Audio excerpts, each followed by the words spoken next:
Hello दोस्तों, कैसे हैं आप सब लोग। तो दोस्तों, आज की वीडियो में हम लोग जो टॉपिक कवर करने वाले हैं that is addition and multiplication rule of probability.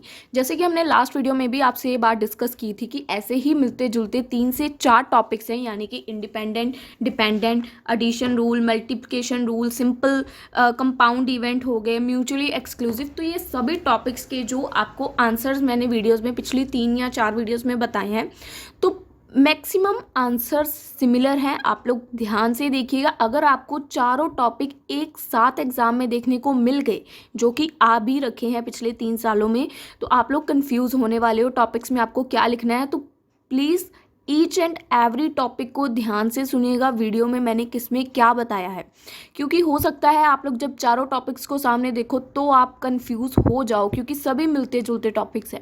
ठीक है, तो आपको मैंने इसी वजह से सभी टॉपिक्स को अलग अलग वीडियो में कवर अप किया है ताकि आप कंफ्यूज ना हो जाओ, क्योंकि ये क्वेश्चंस पिछले 3 सालों के एग्जाम्स में हैं। आप लोग क्वेश्चन पेपर पिक कर लेना लास्ट ईयर्स का, आपको गूगल से मिल जाएगा, तो आपको वहाँ पे दिखेंगे ये क्वेश्चन। ठीक है, चलिए आज का क्वेश्चन स्टार्ट करते हैं, हमारा addition and multiplication rule of probability. अब जो हमारा सबसे पहले एडिशन रूल है, एडिशन क्या होता है? ऐड करना। ठीक है, दो इवेंट्स की एडिशन को बोलते हैं हम लोग, एडिशन हमारा रूल है। अब the addition rule states the probability of two events का जो सम होगा, ठीक है, उसको बोलेंगे हम लोग addition rule. The probability of two events that will happen minus the probability of both the event that will happen. जो भी दो इवेंट्स के हैपन होने की प्रोबेबिलिटी होगी और जो भी दोनों इवेंट्स के ना होने की जो प्रोबेबिलिटी होगी, आपस में माइनस करके जो हमारा ये इवेंट है ये फाइंड आउट होगा। मैथमेटिकली अगर देखा जाए, जो एडिशन रूल है उसकी प्रोबेबिलिटी हम लोग कैसे एक्सप्रेस करते हैं? प्रोबेबिलिटी ऑफ ए की जो भी प्रोबेबिलिटी होगी, बी की प्रोबेबिलिटी जो भी होगी, उसमें से मैंने यहाँ पे क्या लिखा हुआ है? माइनस करेंगे, तो माइनस प्रोबेबिलिटी जो इसको मल्टीप्लिकेशन करके आएगी। ठीक है, तो आप लोगों को ये चीज़ फॉर्मूले को लर्न करना पड़ेगा, तभी आप लोगों को क्वेश्चंस को अगर प्रैक्टिकल आते हैं तो आप उनको सॉल्व कर पाएंगे। अगर सिंपल टर्म्स में देखा जाए तो एडिशन रूल होता क्या है? एडिशन इज द कंसेप्ट जिसमें इन्वॉल्व होता है कंबाइन या एडिंग थिंग्स को एक साथ ऐड करना या कंबाइन करना। ठीक है, ये एक मैथमेटिकल ऑपरेशन है जिसमें इन्वॉल्व होते हैं एक्शन विद नंबर्स। ठीक है, जिसमें हमारे एक्शंस जो हैं विद नंबर ऐड होते हैं, जिसमें हम लोग नंबर्स को टुगेदर ऐड करते हैं। प्रोबेबिलिटी ए की जो भी होगी प्लस उसमें बी की करेंगे और उसमें माइनस करेंगे। तो बेसिकली बोला जाए, अगर देखें तो एडिशन रूल में हमने थ्योरी जो लिखनी है बहुत कम है लिखने को एडिशन रूल में थ्योरी, और आप लोग जो फॉर्मूला है उसी को एक्सप्लेन किया हुआ है। देखो मैंने 2 पॉइंट्स ही बताए हैं, तो दोनों में फॉर्मूले की ही बात की है। ठीक है, सेकेंड अब हमारा इसी में टॉपिक है मल्टीप्लिकेशन रूल ऑफ। इसके ऊपर मुझे ज़्यादा मटेरियल नहीं मिला, फाइंड आउट किया था मैंने एडिशन रूल के ऊपर। तो अगर आप लोगों की बुक्स में है और आपको इस फॉर्मूले के थ्रू वो चीज़ समझ आ रही है, तो आप लोग प्लीज़ पॉइंट्स को ऐड ऑन करिएगा इस टॉपिक में। मैं ये नहीं कहूँगी कि आपकी बुक्स में अगर टफ लाइंस लिखी हैं तो उनको ऐड ऑन करो। आप लोग मेरी वीडियोस में बेसिकली देखते हो कि मैं सिर्फ उन्हीं लाइंस को ऐड ऑन करती हूँ टॉपिक में जो इजी है, इजी टू अंडरस्टैंड है। अगर कोई उस लाइन को पढ़ेगा तो उसको समझ आ जाएगी। ठीक है, तो आपको भी वही चीज़ करनी होती है नोट्स में, कुछ डिफरेंट नहीं होता नोट्स बनाने में। आपको सिर्फ अपनी बुक्स में देखना है कौन सी लाइन टफ है, उस लाइन को छोड़ दो जो टफ लग रही है। बिना जो इजी लाइंस है उनको रीड करके देखो आपको टॉपिक कितना समझ आ रहा है। उसके बाद थोड़ा आपको गूगल हेल्प करेगा इजी लाइंस बताने में, तो आप लोग टॉपिक को बना सकते हो अपनी लैंग्वेज में। ज़रूरी नहीं है आपको बुकिश लैंग्वेज करनी है। ठीक है, तो अगर आपको इसकी लेंथ बढ़ानी है, आप लोगों की बुक्स में भी थोड़ा बहुत मटेरियल तो इजी लैंग्वेज में होगा, तो आप लोग उसको थोड़ा इसमें ऐड ऑन कर सकते हो। मेरे पास बुक्स अवेलेबल नहीं है, आपको सबको पता है, आपकी ऑन डिमांड ये वीडियोज़ बन रही है। तो अगर आप लोग चाहते हो इसकी लेंथ बढ़ाना तो प्लीज़ अपनी बुक्स को भी प्रेफर कीजिएगा साथ में, क्योंकि अगर वो हैं तो किसी तो काम आए।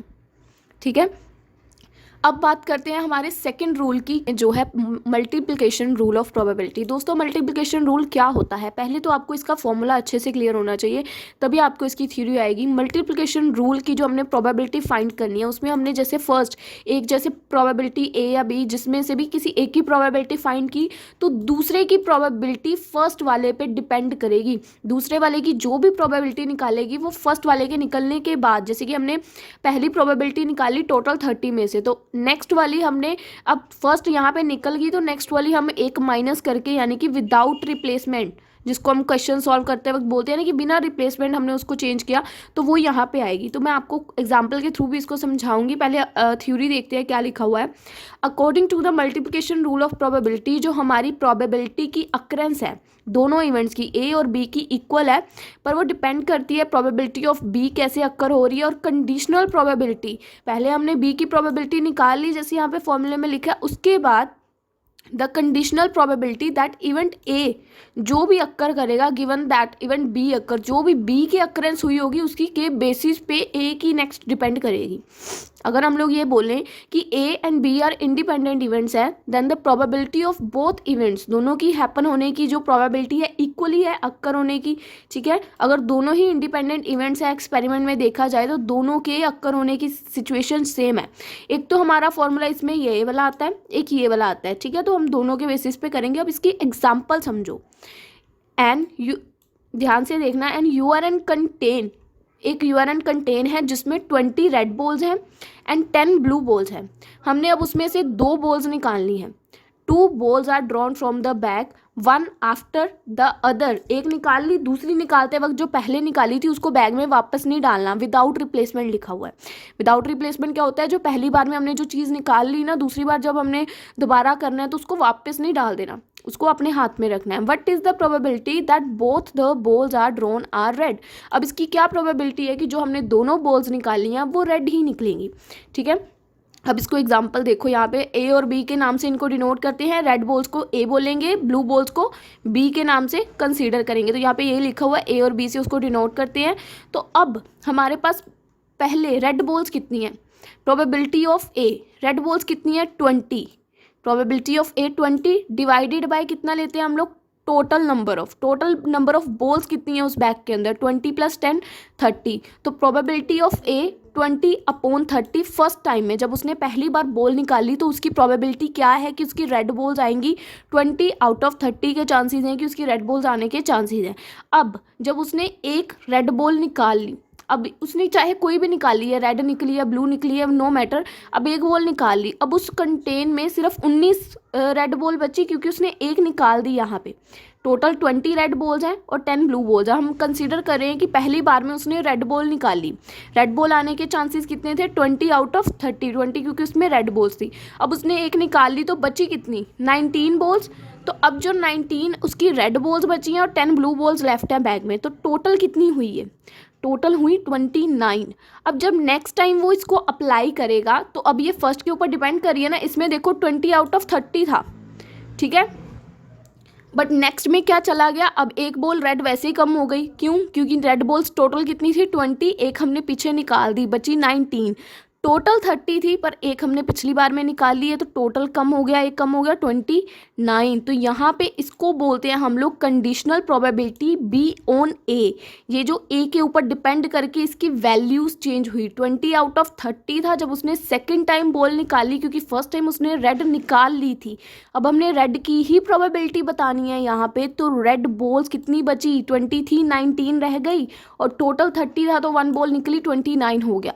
अब इसी के ऊपर मल्टीप्लिकेशन रूल अप्लाई होगा। मल्टीप्लिकेशन रूल का फॉर्मूला क्या था, probability of A multiply by probability of B upon A, जो प्रोबेबिलिटी बी की निकलेगी पर ए पे डिपेंड होके। तो ए की प्रोबेबिलिटी क्या आई 20/30, उसको यहाँ पे लिखेंगे, और बी ऑन ए की कितनी आई 19/29। तो यहाँ पे वो लिख के इसको सॉल्व करेंगे तो ये मल्टीप्लिकेशन रूल बन जाएगा हमारा प्रोबेबिलिटी का। सो ये थी 2 टॉपिक्स, छोटे छोटे टॉपिक्स थे। मल्टीप्लिकेशन रूल जिसमें हम लोग इसको मल्टीप्लाई करते हैं। ठीक है, आप लोगों ने फॉर्मूला आई होप अच्छे से देखा है। यहाँ पे ये मल्टीप्लिकेशन रूल है। ठीक है, फर्स्ट था हमारा एडिशन रूल, इसमें हम लोग ऐड एंड आफ्टर दैट जो भी उसके नेगेटिव रिस्पॉन्स होगा उसको डिडक्ट यानी कि माइनस करेंगे। सो आई होप आपको ये दोनों टॉपिक्स अच्छे से क्लियर हैं। आपको एग्जाम में टॉपिक्स 4 मार्क्स के लिए देखने को मिल सकते हैं, तो प्लीज़ टॉपिक को अच्छे से समझिए। नहीं समझ आया दोबारा वीडियो को पीछे करके देख लीजिए, और अगर कुछ भी डाउट है तो आप लोग कमेंट सेक्शन में बता सकते हैं, हम लोग आपको उसको क्लियर करेंगे। सो मिलेंगे आपसे अपनी अगली वीडियो में, एंड नोट्स आपको नीचे डिस्क्रिप्शन में मिल जाएंगे।